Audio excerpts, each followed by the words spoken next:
gathered for thousands of years. We stand tonight at the resting place of 130 shipwrecks and the setting for the legend of the lost land of Lioness. But tonight, we bring you another tale. Land's End is proud to present Magic in the Skies, a celebration of Cornwall.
I'll tell you one more, but not the lost land of Lioness. You must have heard that one 100 times or more. No, tonight I'll tell you a story about a brave warrior, a fighter of giants, the first of the legendary rulers of Cornwall, Cornelius.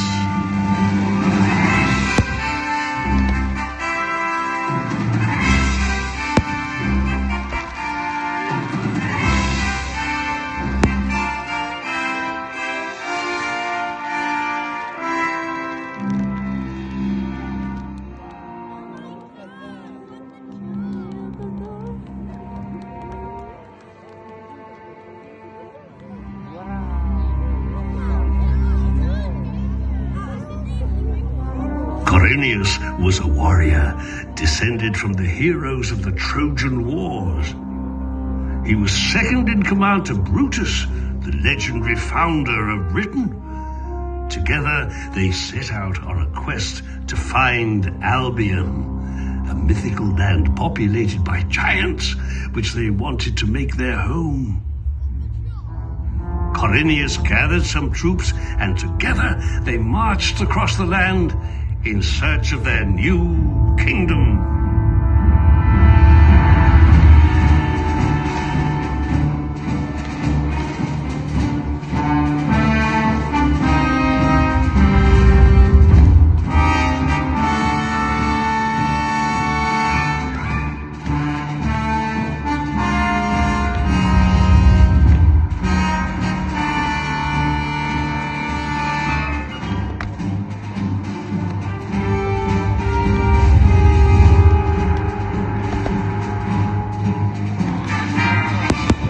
After weeks of traveling, they reached the magical land of Albion, a place of vast forests, rugged coastlines, and soaring mountains.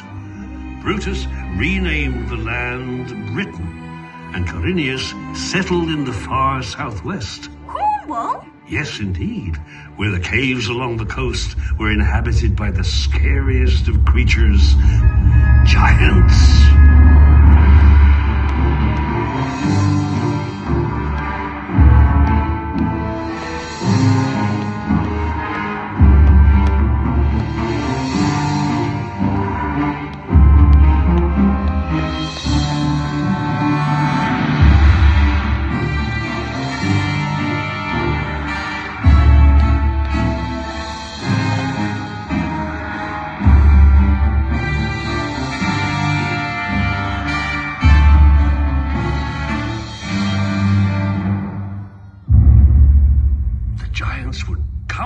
their caves to search for food, and were rather partial to a human or two. They were a great threat to the people, so Corinius set out to kill these giants.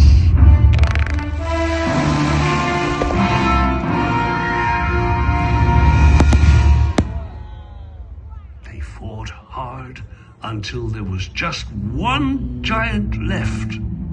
Their leader, Gormagog. Gormagog? Gormagog, the captain of the giants, towered into the air above the people. It was Gormagog who suggested a battle with Corinius, and whosoever conquered will be proclaimed the king of this land. The people gathered to watch. They waited.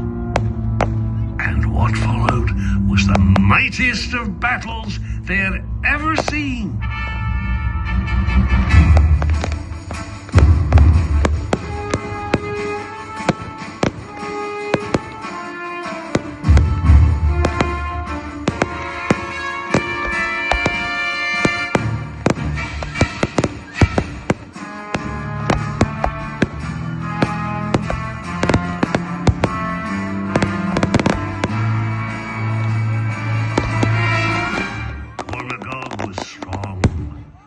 Corinius was skilled, and with that skill, he slowly wore out the giant until he lost all sense of where he was. The tension began to build.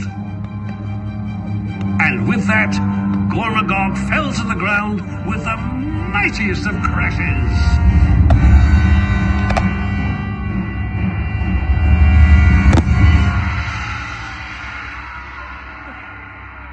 Was Corinius the winner? Were the people safe at last? The people were safe. And with the giants gone, that meant one thing. Corinius was king of this land. He had triumphed, and he went on to call the land after his own name. He called it Corinius? No, not quite, no. He called it by the name we all know today, Cornwall.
You see, Cornwall is much more than just a name we call this land. When you cross the Tamar River, you enter a Celtic land of myth and legend that has captured the imagination of generations. From its beaches, its castles, its farms, its fishing ports, its great engine houses, rugged landscape, and the birthplace of King Arthur. This is Cornwall. Kerno Bisviken, Cornwall forever.